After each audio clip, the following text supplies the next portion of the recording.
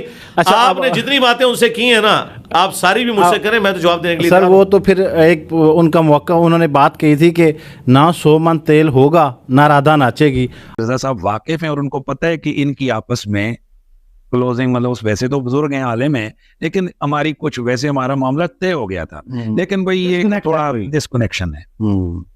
ٹھیک ہے, اب نہ 9 من تیل ہوگا نہ رادھا ناچے گی. اب آگے بڑھے, جن علماء جو ہمارے خلاف بول رہے ہیں, جو اس طرح بقول ان کے, ٹھیک ہے, جیسے اشرف جلالی صاحب ان کے کرندے ہیں. اشرف جلالی صاحب کے حوالے سے بڑے بڑے جید علماء کے بڑے بڑے فتوے کہ یہ اہل سنت سے خارج ہے. یعنی آپس میں کچھ مسائل ہوتے ہیں نا, اس طرح ان کو بڑا آسان فرار کا راستہ ملا ہوا ہے, اس طرح کا کوئی بندہ ملے گا ہی نہیں. آپ سمارٹ پلے کریں گے ان کے مطابق, کوئی سمارٹ پلے نہیں کہ نہ ہم لوگ ملیں گے. وہ کہتے ہیں میرا اختلاف ہے منیب الرحمان مفتی صاحب کے ساتھ, کوئی مسئلہ نہیں, یہ انجینئر صاحب جانتے ہیں. نہیں, اس کو چھوڑ دے.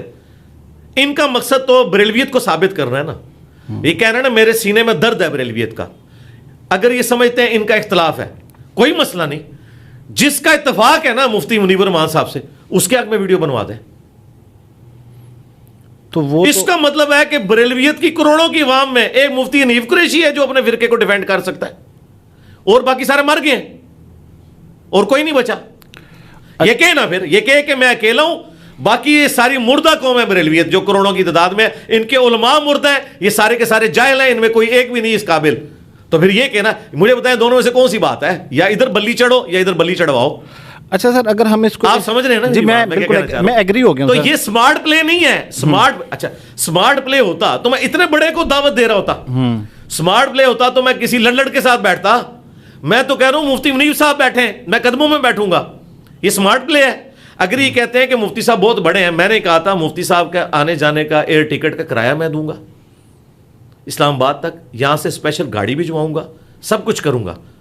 یہاں ان کو بٹھاؤں گا, میں زمین پہ بیٹھوں گا. آئیں ختم نبوت پہ بات کریں, عقیدہ توحید پہ بات کریں, اور یہ بھی ان کی خواہش کے اوپر. تو یہ نہیں, اگر وہ نہیں آ سکتے کوئی مسئلہ نہیں یار. دیکھیں پاکستان میں 12 سے 15 کروڑ بریلوی ہیں, ان میں ملینز آف علماء ہیں. ساروں سے مفتی منیب صاحب کا اختلاف ہے؟ نہیں, ایسا نہیں ہے.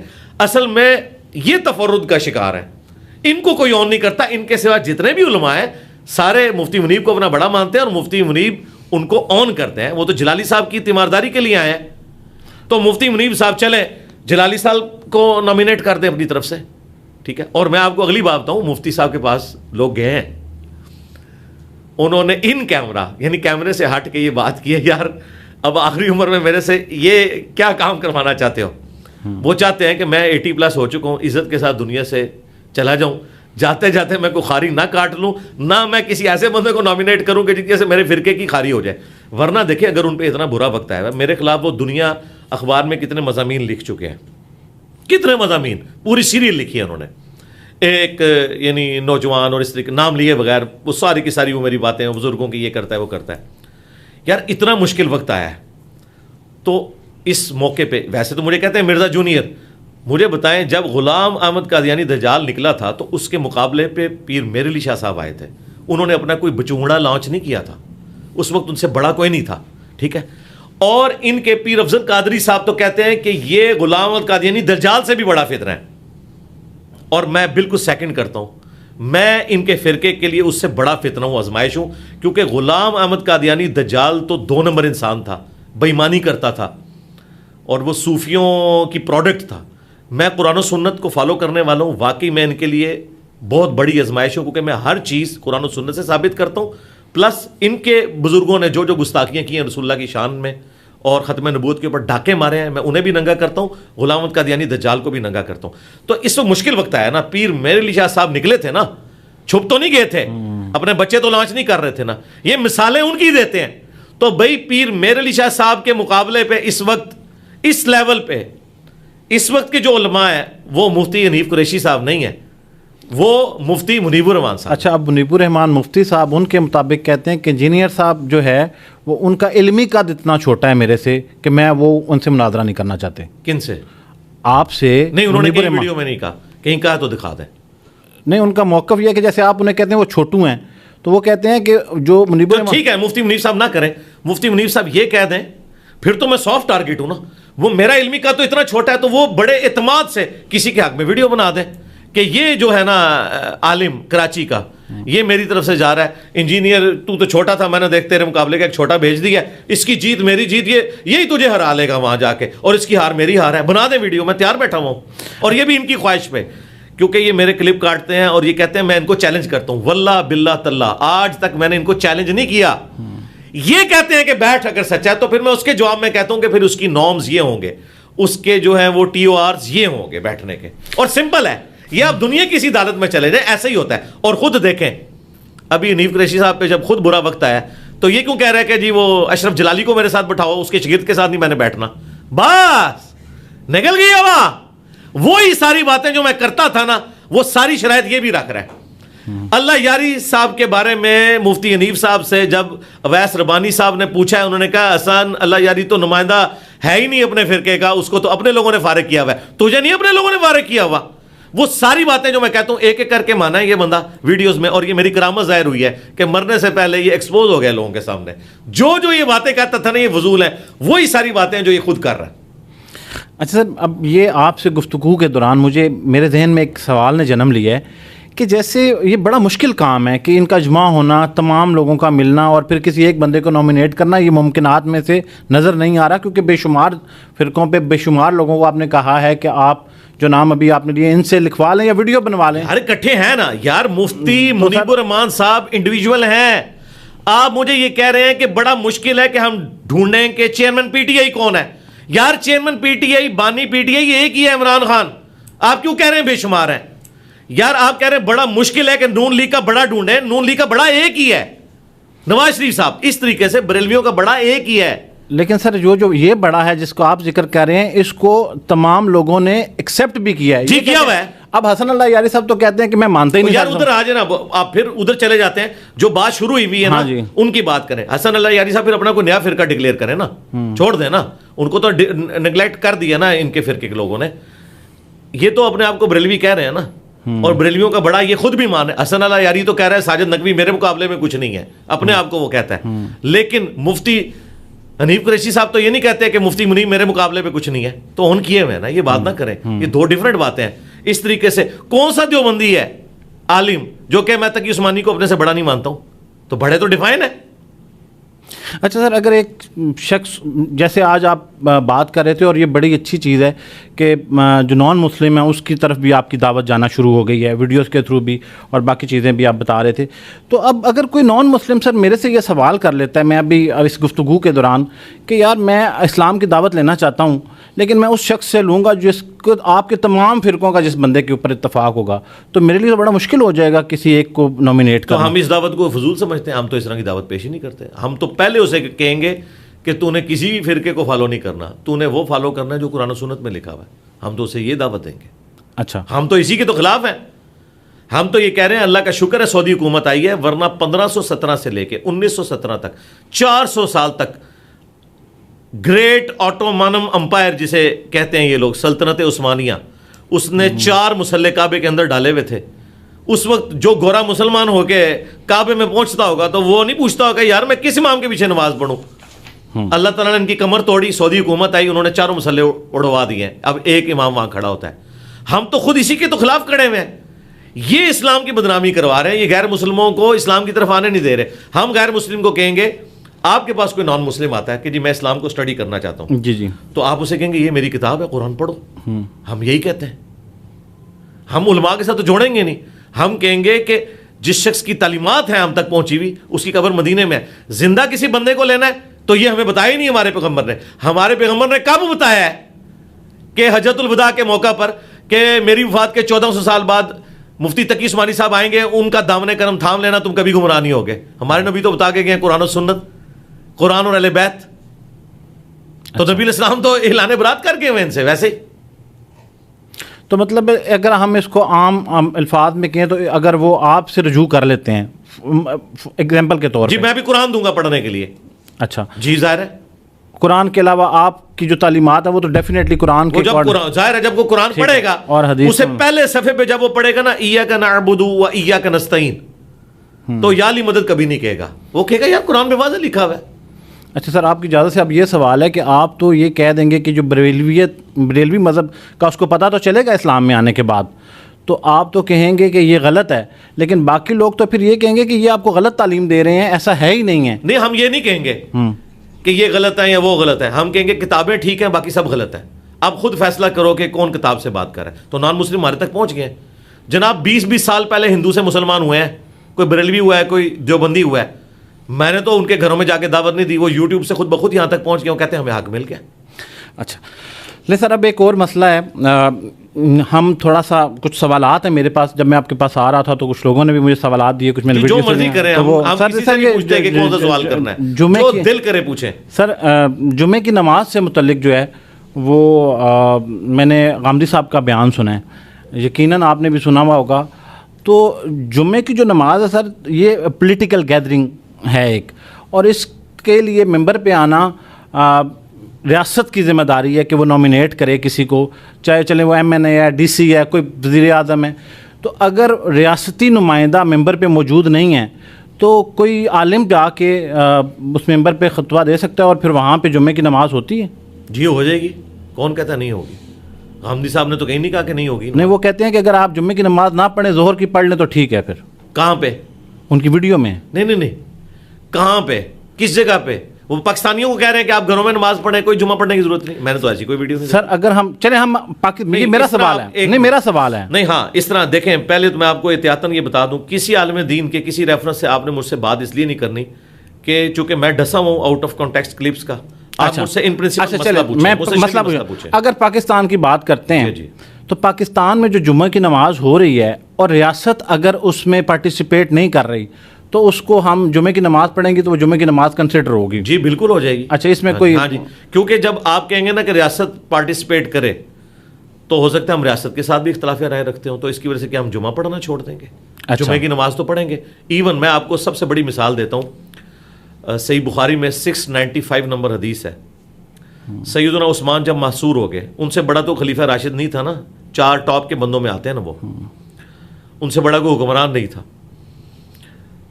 انہیں باغیوں نے, بلوائیوں نے محصور کر دیا اپنے گھر میں اور مسجد نبوی کے اوپر قبضہ کر لیا.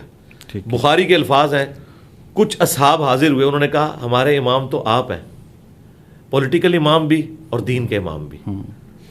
مسجد میں فتنے کے امام کا قبضہ ہے, وہ ہمیں نمازیں پڑھا رہے ہیں, ہمیں خطرہ ہے کہ ان کے پیچھے نماز پڑھی تو ہم گنہگار ہو جائیں گے. حضرت عثمان نے کہا کہ نمازیں انہی کے پیچھے پڑھو. ہاں, آپ کو جواب مل گیا. غامدی صاحب تو صرف ایسے کر کے نا ستی بات کر کے سائڈ پہ ہو جاتے ہیں. میں ایک ریفرنس دیتا ہوں, یہ فرق ہے. اب آگے چلیں, میں بات پوری کروں گا. اچھا, ان کا نماز ان کے پیچھے پڑھو. نماز مسلمانوں میں ایک اجتماعی نیکی کا کام ہے. نماز ان کے پیچھے پڑھو, برائی میں ان سے الگ رہو. اچھا, یہ تو ہوگی عام نماز کا حکم. آپ کو ایک جمعے کا, جی الموطا امام مالک میں موجود ہے کہ جب حضرت عثمان غنی رضی اللہ تعالیٰ عنہ معصور ہو گئے, اسی دوران جب عید کی نماز کا وقت آیا تو پھر اختلاف کھڑا ہو گیا کہ کیا ہوگا. تو وہ جو مخالفین تھے نا, انہوں نے کہا کہ ہم ایک بندے کے اوپر ایگری ہیں, وہ علی ابن ابی طالب ہے, اگر وہ نماز پڑھائے تو ٹھیک ہے, اس کے علاوہ ہم کسی کو نہیں قبول کریں گے. تو حضرت علی کے پیچھے حضرت عثمان کے حامیوں نے بھی نماز پڑھی عید کی, مخالفین نے بھی پڑھی. ٹھیک ہے, تو اس بات کو آپ سمجھیں. نماز جو نماز جمعہ کا خطبہ ہے, اس میں کوئی شخص نہیں پولیٹیکل گیدرنگ ہے, اور یہ ایسا ہونا چاہیے, یہ ساری باتیں ہونی چاہیے. اور میں دیکھیں میرے پاس تو جمعے کا ممبر نہیں, اس کے باوجود میں کرنٹ افیئر کو ڈسکس کرتا ہوں. میں نے اتوار والے دن پولیٹیکل گیدرنگ اپنی بنائی ہوئی ہے. میں ہر وہ ٹاپک جو ریلیجن سے متعلق ہے, خواہ وہ پالیٹکس سے ریلیٹڈ ہو یا عوام الناس سے ریلیٹڈ میں اس کو ڈسکس کرتا ہوں. میں جو اس وقت حالات ملک کے جا رہے ہوتے ہیں میں اس میں اپنی رائے ضرور دیتا ہوں, یہ میں کام کر رہا ہوں. باقی اگر کوئی حکمران آ بھی جائے تب بھی, اب سعودیہ میں حکمران لکھی لکھائی تقریریں بھیج دیتے ہیں, گورنمنٹ کے ملازم ہیں. غامدی صاحب تو ان کے ساتھ بھی ایگری نہیں کریں گے, وہ کہیں گے کہ بھائی یہ تو لکھی لکھائی تقریر ہے, ان کو ریئل ٹائم بولنا چاہیے کہ کیا مسئلہ ہے, اور ریئل ٹائم تو وہ بولنے میں نہیں دیتے. اگر آپ کہیں کہ وہ قنوت نازلہ پڑھ دیں امریکہ کے اوپر تو کبھی نہیں پڑھیں گے. ایبسولوٹلی ناٹ نہیں کہہ سکتا امام کعبہ امریکہ والوں کو. ہمیں ضرور لوگ بھاشن دیتے رہیں گے جی امریکہ جو ہے وہ مسلمانوں کا دشمن ہے. تو اگر پولیٹیکل گیدرنگز ہوں بھی تب بھی جو حاکم وقت بیٹھا ہوا ہے وہ تو ہو سکتا ہے اسلام کے خلاف ہی پالیٹکس کر رہا ہو. میرا خیال ہے کہ جو ممبر کا تقاضا ہے وہ یہ ہے کہ وہ پولیٹیکل گیدرنگ میں پھر وہ یہ پرواہ نہ کرے کہ حاکم وقت کون ہے, جو حق بات ہے وہ کرے, جو غامدی صاحب کر رہے ہیں سلوٹ کرتا ہوں میں ان کو. وہ ہر ٹاپک کے اوپر دلیری سے بولتے ہیں, خواہ وہ جبری گمشدگی کا مسئلہ ہو, خواہ وہ اسٹیبلشمنٹ کا پولیٹکس میں لچ فرائی کرنا ہو, وہ ہر بات کے اوپر دلیری سے بولتے ہیں. وہ حق ادا کر رہے ہیں, ممبر پر نہ ہوتے ہوئے بھی وہ کام کر رہے ہیں جو علماء کے کرنے کا کام ہے. میں سلوٹ کرتا ہوں ان کی دلیری کو. تو میں سر یہ کنکلوڈ کر سکتا ہوں آپ کے آنسر کو کہ آپ اس کو سپورٹ کرتے ہیں کہ ریاستی نمائندہ ہونا چاہیے؟ جی ہونا چاہیے, لیکن اگر اب نہیں ہیں تو یہ کردار جو ہے وہ پھر ظاہر ہے. میں تو یہ بھی کہتا ہوں کہ امام مسجد کی تنخواہ عوام کے چندوں سے نہیں جانی چاہیے. گورنمنٹ کا کام ہے کہ اسے تنخواہ دے, لیکن چونکہ گورنمنٹ نے بیت المال والا کو اپنا سسٹم نہیں بنایا ہوا تو کیا جو امام مسجد ہے اسے ہم بھوکا مرنے دیں؟ ہم اس کی رہائش کا بھی بندوبست کریں گے. لیکن سر آپ چندوں پہ تنقید بھی تو کرتے ہیں سر. چندوں کے غلط استعمال پہ میں تنقید کرتا ہوں. میں یہ کہتا ہوں کہ اگر ایک امام مسجد کی تنخواہ 25,000 ہے ڈکلیئرڈ اور وہ 25,000 لے رہا ہے, میں اس سے پوچھوں گا تو نے گاڑی کہاں سے رکھی ہوئی ہے, اور وہ کہ میں چندے میں سے چوری کرتا ہوں, میں کہتا ہوں چوری نہ کر, آفیشیل اپنی تنخواہ 50,000 کروا لے, اور اگر نہیں کروا سکتا امامت چھوڑ دے, کوئی اور کام کر. یورپ اور امریکہ میں کتنی مساجد ہیں جن میں جو جمعے کے خطبے دینے والے لوگ ہیں نا وہ پی ایچ ڈیز ہیں, پروفیسرز ہیں, بڑی بڑی جابز کر رہے ہیں, وہ پیرلل میں صرف ثواب کے لیے جمعہ پڑھاتے ہیں, تنخواہیں نہیں لیتے جمعوں کی. تو پاکستان میں نہیں ہو سکتا اس طرح. پاکستان میں بھی آج مولوی قبضہ چھوڑے, میں ہزاروں اسٹوڈنٹس ایسے دے سکتا ہوں جو ان سے بہتر جمعہ پڑھا سکتے ہیں اور فی سبیل اللہ پڑھائیں گے, لیکن انہوں نے قبضہ کیا ہوا ہے. مجھے چندوں سے اختلاف یہ ہے کہ جدادیں اس سے بناتے ہیں. یہ چندے سے جو ڈکلیئرڈ تنخواہ ہے وہ لیں, یعنی اٹومی انرجی کے ادارے میں, فوج کے اداروں میں بھی تنخواہ ڈکلیئرڈ ہے 1.5 لاکھ, لیکن اس میجر کا یا ہمارے ادارے میں آ جائیں تو جنرل مینیجر کا لیونگ سٹینڈرڈ جو ہے وہ جنرل سے بھی اوپر ہے. تو میں پوچھوں گا بھائی تیرے پاس پیسہ کہاں سے آ گیا, اور پتہ چلے وہ گھپلے کر رہا ہے, تو میں اسے کہوں گا, وہ آگے سے کہنا شروع کر دے جی آپ تنخواہ کوئی جائز نہیں سمجھتے فوجی آفیسر کی یا اٹومی انرجی کے ملازم کی. میں کہوں گا یار تنخواہ کی نہیں بات کر رہا, جتنی تنخواہ ہے اتنا ہی لیونگ سٹینڈرڈ رکھنا, اوپر کا پیسہ تو نے کہاں سے نکالا ہے. تو وہ کہ میں نے چوری کیا ہے یا میں نے فلاں جگہ کمیشن کھایا ہے, تو اسی طرح کے کمیشن مولوی بھی کھا رہے ہوتے ہیں. میں ان کمیشنز کے خلاف ہوں. اچھا سر, ایک چیز کے اوپر آپ نے بہت ساری ویڈیوز جو ہیں, میں جب آپ کے لیے سوالات تیار کر رہا تھا تو آپ کے کانٹینٹ کی ایک خوبصورتی ہے, میں اس پہ آپ کو اپریشیٹ کروں گا. جی جی. کوئی ایسی چیز مجھے نہیں ملی, مطلب میرے ذہن میں ہم ٹیم بیٹھے ہوئے تھے, ہم سوال سوچتے تھے, اس پہ ورکنگ کر لیتے تھے کہ یہ سوال ہے, اور جیسے ہی اسے یوٹیوب میں ڈالتے تھے, اور اس کے ساتھ جو آپ کی ٹیم ہے اس کی آپٹیمائزیشن ماشاءاللہ اتنی اچھی ہے کہ ٹاپ پہ آپ کی ویڈیو آ کے ہمیں وضاحت مل جاتی رہی. باوجود اس کے جن موضوعات پہ آپ نے یا تو کم بات کی ہے یا وہ ٹاپکس پرانے ہو گئے ہیں, تو ان کو لے کے میں جی کریں ضرور. سر اسٹرولوجی کے اوپر تھوڑی روشنی ڈالیں. آج کل سوشل میڈیا بھر گیا ہے اسٹرالوجر سے, اور لوگوں کے بلکہ مین اسٹریم میڈیا کے اوپر بھی اسٹرالوجرز آنے لگ پڑے ہیں. تو اسٹرالوجر سے جب میں نے بات کی تو وہ کہتے ہیں کہ یہ ایک سائنسی علم ہے, بالکل اسی طرح سے جیسے آپ بارش کی پریڈکشن لیتے ہیں, جیسے آج کل حاملہ خواتین جو ہے وہ الٹرا ساؤنڈ سے یہ پتہ چلوا لیتی ہیں ٹیکنالوجی کے ذریعے. تو یہ بالکل ایک سائنٹیفک علم ہے, اس کی بنیاد سائنٹیفک ہے, نہ تو ڈیوائن نالج ہے نہ یہ جادو ہے. اور پھر ایک چیز سے جو ایک اور چیز ہے وہ اس میں ایک سورہ کا حوالہ بھی دیتے ہیں, اس کی پہلی آیت جو ہے جس میں قسم کھائی گئی ہے سیاروں کی, تو وہ کہتے ہیں تو یہ سب حقیقت ہے. اب آپ کا موقف اس کے اوپر چاہیے. ستاروں کی قسم کھانے سے نجم میں سوری سر جی وَالنَّجْمِ إِذَا هَوَىٰ جی مَا ضَلَّ صَاحِبُكُمْ وَمَا غَوَىٰ سورۃ النجم ہے. اس کے علاوہ بھی ہے یہ آپ نے جو اتنا بڑا پنڈورا باکس کھولا ہے نا, اس پہ میں نے ہر اینگل سے گفتگو کی ہے. علم نجوم لکھیں, میری تفصیلی ویڈیوز کھولیں گے. سر اب میں آپ کو ریبٹل کرتا ہوں, اب آپ کے سوال کا جواب. اچھا, پہلی بات یہ ہے, سائنس کے اسٹوڈنٹ کو کوئی یہ بتا رہا ہے کہ علم نجوم سائنس سے تعلق رکھتا ہے. میرے بھائی, دنیا کا کون سا سائنٹسٹ ہے جو علم نجوم کو سائنس کہتا ہے؟ سر علم فلکیات کی بات ہو رہی ہے. علم فلکیات, ہاں جی. اس کو کون سا دنیا کا سائنٹسٹ ہے جو اسے یہ سائنس کہتا ہے؟ جس فلکیات کی آپ بات کر رہے ہیں وہ یہ ہے کہ نظام شمسی میں کتنے سیارے ہیں, ٹھیک ہے جی, ان کی اینگولر فریکوینسی کیا ہے, وہ کتنے عرصے میں سورج کے گرد اپنا چکر مکمل کرتے ہیں, یہ سائنس ہے. یہ لوگوں کی مستقبل کی پریڈکشن, یہ تو کوئی سائنس نہیں ہے. سائنس تو ان طرح کی ساری چیزوں کو جوتے کی نوک پہ رکھ کے پرے پھینکتی ہے. سائنس تو اس کو توہمات کہتی ہے. سائنس تو مذہب کی جو پرورٹڈ نیچر والے عقائد ہیں وہ ان کو ماننے کے لیے تیار نہیں ہے. یہ تو شاہی کوئی نہیں ہے.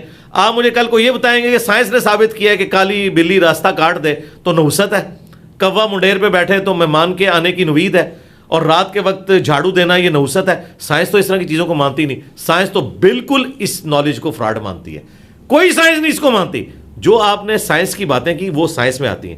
سائنس کی بیسک ڈیفینیشن ہے the knowledge obtained through observations and experiments is known as science. مشاہدات اور تجربات سے حاصل کیا گیا علم سائنس کہلاتا ہے. اور سائنس کا علم ویریفائی ہوتا ہے. سائنس کا علم یہ ہے کہ اگر 2 روٹیاں اور 2 روٹیاں گنے نا تو 4 ہی آئیں گی. 2 گھوڑے اور 2 گھوڑے گنے تو 4 گھوڑے ہی آئیں گے. یہ آپ جتنی بھی پروڈکٹس کے اوپر اس کو پرفارم کریں گے 2 + 2 = 4 ہی آئے گا. سائنس یہ کہتی ہے کہ جو ہم نے چیز اسٹیبلش کر لی ہے فزیکل فینومینا آف نیچر کی, وہ ہمیشہ ایک جیسا رزلٹ دے گی. اب اس اعتبار سے مجھے یہ بتائیے, جو لوگ ہاتھوں کی لکیروں کے ذریعے یہ باقی چیزوں کے ذریعے, انہوں نے کتابیں بھی لکھ دی ہیں, جی جی, ان سے آپ یہ پوچھیں گے ڈیفینیٹ علم ہے, وہ کہیں گے نہیں, کیونکہ انہیں پتہ ہے کہ دنیا میں کئی مشہور بندے ایسے ہیں جن کے ہاتھوں کے اوپر شہرت کی لائن ہی کوئی نہیں موجود ہے. لیکن سائنس اگر اسے مانے گی نا, وہ کہے گی یہ ہو ہی نہیں سکتا کہ بندہ مشہور ہو اور لائن نہ نکلے. کیوں؟ وہ کہے گی آپ 2 گھوڑے اور 2 گھوڑے جمع کریں 4 گھوڑے آئیں گے. یہ نہیں ہوں گے کہ گھوڑوں کے کیس میں یہ 5 بن جائے. سائنس یہ کہتی ہے کہ 1 ارب دفعہ بھی آپ اس چیز کو ریپیٹ کریں گے رزلٹ ایک ہی آئے گا. تو یہ سائنس کوئی نہیں ہے. پہلے تو یہ اپنے دماغ سے نکال دیں, کوئی سائنس نہیں ہے. یہ ایک توہمات کا علم ہے. سائنس بالکل اسے نہیں اون کرتی. تو یہ جتنے بھی اسٹرولوجرز جو ہیں, جی, ماہر علم فلکیات ہیں, وہ جو کہتے ہیں کہ یہ جو مدار کے گرد چاند گھوم رہا ہے اور جو سیاروں کی موومنٹ ہے, اس موومنٹ سے کسی بھی انسان کے ٹریٹس پتہ چلتے ہیں, کیونکہ اس میں ان کے پیرامیٹرز ہیں کہ وہ پیدائش کس وقت ہوئی, تو اس وقت کس پوزیشن پہ کون سا پلانٹ ہے. جناب یہ ایسٹرونومی کی فیلڈ ہے. آپ چلے جائیں دنیا کسی کتاب میں مجھے دکھائیں کہ وہ ان چیزوں کو ڈسکس. پلانٹس کی پوزیشن سے وہ کہتے ہیں ہم بتا سکتے ہیں کہ اس وقت پیدا ہونے والے شخص کی چلے پرسنالٹی ٹریٹس کیا ہوں گے, فیوچر پریڈکٹ نہیں کرتے. کوئی لینا دینا ہی نہیں اس طرح کے معاملات کا. اسے سائنس نہ کہ, سائنس تو مانتی نہیں ہے. سائنس تو میں نے آپ کو بتایا, سائنس کہتی ہے کہ آپ جو مرضی کریں رزلٹ وہی نکلے گا.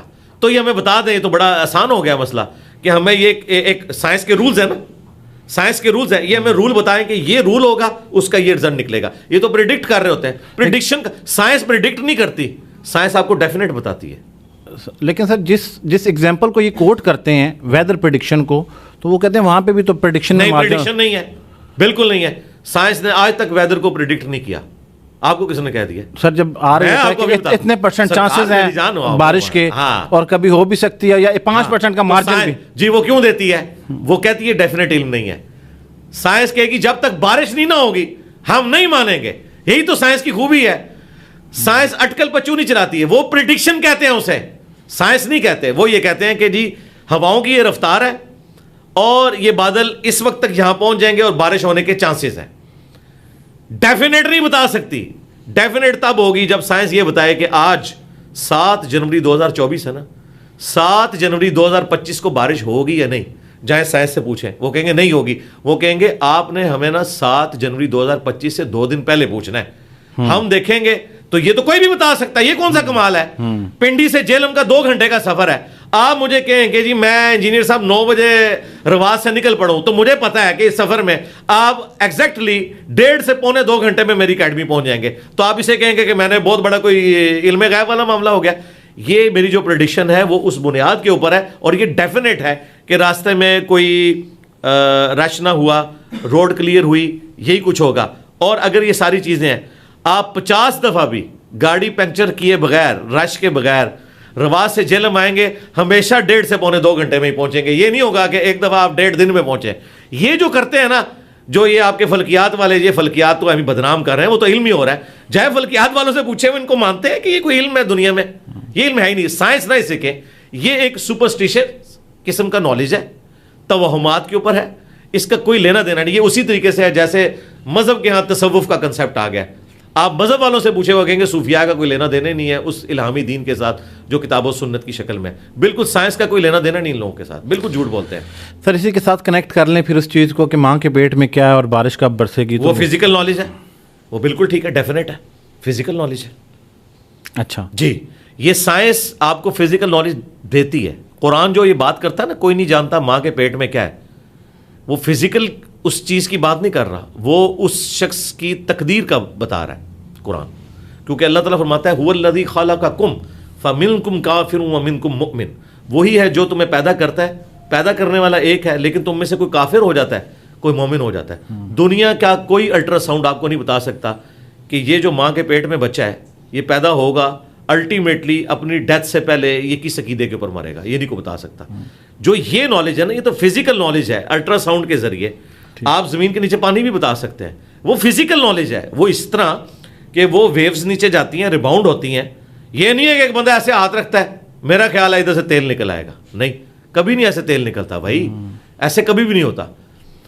ماں کے پیٹ میں کیا ہے, وہ تو ہوتا ہے نا, وہ ریباؤنڈ کرتا ہے اور اس کا پورا نقشہ آپ کو دیکھ رہا ہے. یہ فزیکل نالج ہے. فزیکل نالج جو سائنس کا علم ہے, یہ نہ تو علم غیب ہے اور نہ آپ یہ کو کہہ سکتے ہیں کوئی ایسا کوئی دیو ملائی کسے کہانی والی بات ہے. یہ سائنٹیفک ہے, سائنٹیفک علم ہے, بالکل ٹھیک ہے. مجھے بتائیں, ساؤتھ افریقہ میں میچ ہو رہا ہے کرکٹ کا, ہم سیٹلائٹ کے ذریعے ریئل ٹائم یہاں دیکھ رہے ہیں. 8 سے 200 سال پہلے کا انسان پیدا ہو جائے, وہ تو کہے گا یہ تو معجزہ ہو گیا ہے کہ 8-10 ہزار کلومیٹر دور کی چیز میں ادھر بیٹھ کے دیکھ رہا ہوں, واقعی یہ ہو رہا ہے ادھر. آج کا انسان کہتا ہے یار ہو رہا ہے, ہمیں پتہ ہے. فزیکل نالج ہے, فزیکل سب کچھ ہو رہا ہے. جو مذہب کا معاملہ ہے, جو علم غیب کا انبیاء کے ساتھ تعلق ہے, وہ فزیکل ورلڈ کے ساتھ نہیں ہے. فزیکل ورلڈ میں جو چیزیں ہیں جو ڈیفینیٹ علم سے حاصل ہوتی ہیں, جن کو ہم کہتے ہیں حواس خمسہ سے, آپ محسوس کر کے, کیلکولیشن کر کے, وہ نالج تو بالکل ڈٹرمنٹ نالج ہے. مجھے بتائیں, قرآن کی کوئی آیت آپ کو پتہ ہو یا نہ پتہ ہو, یہ ہمارے فزیکل نالج نے ہمیں بتا دیا کہ پیٹرول آگ کو بھڑکا دیتا ہے. پیٹرول تو ابھی 200 سال پہلے نکلا ہے. 1853 میں پہلا پنسلوینیا میں کنواں نکلا ہے, امریکن اسٹیٹ میں. اس سے پہلے تو دنیا کو پتہ ہی نہیں تھا کہ زمین کے اندر تیل ہے. یہ آپ کو جو احادیث میں جس تیل کا ذکر ملتا ہے وہ کھانے والا تیل ہوتا تھا, زیتون کا تیل, اسی کے دیے بھی جلتے تھے. یہ جو مٹی کا تیل ہے اور پیٹرول ہے, یہ تو ابھی نکلا ہے زمین سے, ٹھیک ہے. لیکن اگر میں آپ کو کہوں نا کہ جس طرح یہ بات سچ ہے کہ سورج مشرق سے نکلتا ہے ود رسپیکٹ ٹو زمین, ویسے تو وہ نکلتا نہیں ہے ود رسپیکٹ ٹو زمین, بالکل اسی طریقے سے یہ یونیورسل ٹروتھ ہے کہ پیٹرول آگ کو بھڑکاتا ہے. اور جتنی بار پیٹرول کو آپ آگ لگائیں گے وہ ہر دفعہ بھڑکائے گا. یہ ہے سائنس. یہ نہیں ہوگا کہ 3 دفعہ بھڑکائے اور چوتھی دفعہ جو ہے نا وہ آگ کو ٹھنڈا کر دے. نہیں, سائنس یہ ہے کہ بار بار ریپیٹ کریں, وہی رزلٹ نکلتا ہے. اچھا سر, ایک اور بڑا اہم مسئلہ ہے. بچے آج کل آپ دیکھ رہے ہیں پرائیویٹ اسکولز میں جا رہے ہیں, تو بچہ بالغ ہے اور جو ٹیچر ہیں وہ فیمیل ہیں, اور اگر کسی بھی وجہ سے پردے کے ان قوانین کا خیال, شرعی پردے کا ٹیچر نہیں رکھ رہی, یا آپ یہ اس کو وائس ورثہ کر لیں کہ ایک بچی جا رہی ہے اور وہاں پہ میل ٹیچر ہے, تو پھر اس سلسلے میں اب آج کے دور کو مد نظر رکھتے ہوئے تو ایسی صورتحال میں کیا کرنا چاہیے پیرنٹس کو؟ پیرنٹس کو یہ کرنا چاہیے کہ انہیں بیسک پردہ سکھائیں جو قرآن میں آیا, سورہ النور کی آیت نمبر 31 میں. مؤمن مردوں سے کہو کہ اپنی نگاہوں کو نیچا رکھیں, اور مومنہ عورتیں سے کہو, اور مومنہ عورتوں سے کہو کہ اپنی نگاہوں کو نیچا رکھیں. نگاہوں کا پردہ ہوگا, وہ پھر مٹکے والا کام نہیں ہوگا. تو سر وہ جب ٹیچر پڑھا رہی ہیں اور بچہ دیکھ رہا ہے, آپ وائٹ بورڈ کی طرف دیکھیں نا, دیکھا جا سکتا ہے, کوئی ایسا مسئلہ نہیں ہے. تھوڑی سی ایفرٹ کرنی ہے. اگر اس کے اوپر ڈالرز ملتے ہو نا یوٹیوب والے, تو کر لیں گے لوگ. میں آپ کو وثوق سے کہتا ہوں, آج آپ گورنمنٹ کی طرف سے اناؤنسمنٹ کریں کہ فجر کی نماز جو اس دھند کے اندر پہلی صف میں پڑھے $1000 لے لے, نہ آپ کو ٹھنڈ نظر آئے گی, نہ آپ کو ٹھنڈا پانی نظر آئے گا. یہ ساری قوم آپ کو مسجد کی پہلی صف پہ لڑتی ہوئی نظر آئے گی، کیونکہ دنیا کی منفعت نقد ہے، آخرت ادھار ہے. یہ سب کچھ ہو جائے گا، بے فکر ہے، کوئی مسئلہ نہیں ہے. اچھا سر، اب ڈالر کی بات چل رہی پڑی ہے تو مختصراً بتا دیں ایسے تمام لوگوں کے لیے جو یوٹیوب کے اوپر کام کر رہے ہیں. تو اب کیونکہ پالیسی ریسنٹلی چینج ہوئی ہے اور آپ نے اس کے اوپر بڑی بریف ویڈیو کی ہے، مطلب کمپلیٹ اس کے اوپر آپ نے ایجوکیٹ کیا ہے. تو اب اس سے جو سننے والوں کو یہ لگا ہے کہ اس میں سے جو ایک تو یہ چیز ہے کہ اضافی جو آمدن آ رہی ہے، آپ کیلکولیشن میتھڈ بتایا ہے اس کا، ایک تو وہ ایک میتھڈ جو ہے یوٹیوب خود بھی دے رہا ہے. اب مجھے نہیں پتا تھا، بعد پتہ چلا اس میں تو ڈائریکٹ میتھڈ پورا موجود ہے. تو وہ والا تو بڑا ایزی ہو گیا کہ کالم بنانے کی ضرورت ہی نہیں ہے. جی جی جی ٹھیک ہے، تو آپ ڈائریکٹلی وہاں سے لے کے کر سکتے ہیں. لیکن اس کے باوجود آپ نے اب اس میں آپ اس کو غیر شرعی انکم کہتے ہیں، یا ہم حرام کا لفظ اگر یوز کر لیں، یا پارشلی حرام کہتے ہیں، جو اوپر کی 5% کی آپ نے بات کی ہوئی ہے سر. تو وہ اب تو بڑی صورتحال گمبھیر. جی میرے بھائی، اگر جاوید احمد غامدی صاحب جیسے اسکالر، جنہیں لوگ سو کالڈ لبرل اسکالرز مانتے ہیں، جی سر، وہ جرت نہیں کر رہے اس کو حلال کہنے کی، تو باقی تو شاہی کوئی نہیں. مفتی تقی عثمانی صاحب نے تو کیٹاگوریکلی اس کے اوپر فتویٰ دیا ہوا ہے. دیکھیں دو ایکسٹریم ہے، ایک طرف آرتھوڈاکس سسٹم ہے آپ کے علماء کا جس کے نمائندہ ہیں تقی عثمانی صاحب، دوسری طرف ایک لبرل قسم کا اسلام پیش کر رہے ہیں. یعنی ان لوگوں کی نظر میں، بعض معاملات میں ہماری نظر میں بھی، لیکن ہم کئی چیزیں غامدی صاحب کی ان سے بہتر سمجھتے ہیں. تو غامدی صاحب سے بھی پوری کوشش کروائی حسن لیاس بھائی نے کہ کس طریقے وہ کہہ دیں جائز ہے. تو اس پہ میں وہی بات کروں گا. مودودی صاحب کے بارے میں مشہور ہے، مودودی صاحب سے کسی نے کہا کہ سود ان کا حرام ہے، اس نے کہا اگر یہ ہو جائے، اگر وہ ہو جائے، ان کا حرام ہے. وہ کافی ادھر ادھر سے آ کے انہوں نے الٹیمیٹلی کہا یار سود تم نے کھانا ہے، جہنم میں جانا ہے، مجھے کیوں ساتھ گھسیٹ کے لے کے جا رہے ہو؟ خود جاؤ بھائی، مجھے نہ بیچ میں ڈالو. میں آپ کو ان پرنسپل بتاؤں، ویڈیو ایڈز جو ہیں جن میں عورتیں آ رہی ہیں، بے پردہ عورتیں سامنے نظر آ رہی ہیں، اس کو آپ ایکسٹراپولیٹ کرتے ہوئے کسی بھی مسلمان سے پوچھیں کہ اپنے گھر میں بے پردہ عورتوں کا ناچ گانا دکھا کر یا بے پردہ عورتوں کو مردوں کے سامنے لا کر اس کی کمائی حلال ہے تو کوئی بھی کرنے کے لیے تیار نہیں ہوگا. یہی چیز جب ویڈیو میں چلی جاتی ہے تو ہمیں سوچنے کا زاویہ کیوں بدل جاتا ہے. یا تو صابن کے ویڈیو ایڈ میں بھی، چلے صابن تو پھر بھی عورتیں استعمال کرتی ہیں، شیونگ بلیڈ، جی سر، اور شیونگ بلیڈ سے مراد جو مرد شیو کرتے ہیں، اس میں عورتوں کو دکھانے کا کیا کام بنتا ہے؟ تو یہ عورت کو کموڈٹی بنا کے پیش کیا گیا. میرا خیال ہے پھر آپ ٹھیک ہے، آپ ایڈسن کو چھوڑ دیں، کسی اور سے کر لیں یا پروموٹ کریں. جس طرح کئی لوگ ہیں جو یوٹیوب کے اوپر پروموشن کے لیے بھی ویڈیو ساتھ بیچ میں ڈال دیتے ہیں اپنی کسی پروڈکٹ کو پروموٹ کرنے کے لیے، اور ان کا ڈائریکٹ ٹھیکہ ہوتا ہے ان کے ساتھ. جی جی، دھروو راٹھی جس طرح کئی ویڈیوز میں وہ کرتے ہیں، اس طرح کی آپ کرنا شروع کرتے ہیں. راستہ تو موجود ہے آپ کے پاس. تو سر اس سے کے ساتھ یہ بھی تو ہو سکتا ہے کہ سر دیکھیں اب یہاں پہ کوئی گنجائش نکل سکتی ہے، کیونکہ یہ اس کے اوپر اب میرا اختیار تو نہیں ہے. جی جی، یہ آپ بہت اچھے طریقے سے اس کو سمجھتے ہیں سر، اور میں اجازت چاہوں گا کہ آپ سے یہ سوال کر سکوں کہ آپ بہت ٹیکنیکلی ڈیپتھ میں سمجھتے ہیں کہ میرا اختیار نہیں ہے، اور نہ ہی مطلب یوٹیوب کو ایڈورٹائزر نے پش کیا کہ آپ وہ ایڈ لگائیں. تو اب اگر میرا اختیاری معاملہ ہی نہیں ہے سر اس میں، ہاں یوٹیوب پارٹنر پروگرام میں لیو کر دوں تو اس میں پھر آپ سالوں کی محنت میں آپ خود ہی جانتے ہیں کہ ایک چینل جا کے وہ کسی جگہ پڑا چلا جائے. تو یہ اب اس صورتحال میں اگر کوئی گنجائش بتا دیا نا کہ جو آپ کے امیجز والے ایڈز ہیں جی سر، ان کی انکم لادا سے شو ہوتی ہے، اس میں ویڈیو ایڈز کی لادا سے ہوتی ہے. تو اس کو نکال کے ہم کسی کو دے دیں. ہاں کسی کو دے دیں. اور اگر آپ خود ضرورت مند ہیں، زندگی موت کی کشمکش میں ہے، اور سور کھانا آپ کے لیے جائز ہے تو آپ خود بھی کھا لیں. سر آج کا نوجوان جس کو آپ کہتے ہیں کہ باہر چلا جائے کمائی کرنے کے لیے، اگر پاکستان میں وہ تو سر معاشی جنگ ہی لڑ رہا ہے نا سر، تو اس نوجوان کے لیے باہر جانا تو بہتر ہے، وہاں تو آپ حلال کی کمائی کریں گے بھائی. لیکن چلے اگر پاکستان میں وہ باہر کی کمائی لے آتا ہے یہاں بیٹھے ہوئے یوٹیوب کے ذریعے، یعنی سلطانہ ڈاکو، یہی غلط طریقے سے نا. اچھا اگر وہ میں تو بار بار دل کر رہا ہے آپ کو مودودی صاحب والا ہی جواب دوں. اچھا سر اس کو مختصر کر لیتے ہیں سر، مختصر یہ کر سر. دیکھیں اگر ایڈ کا ہی مسئلہ ہے سر تو پھر تو یہ سر بہت بڑی بات ہے. دیکھیں ایڈورٹائزمنٹ کے بغیر تو ٹی وی چینل بھی نہیں چل رہا، تو پھر اتنے سارے اینکرز بیٹھے ہوئے ہیں.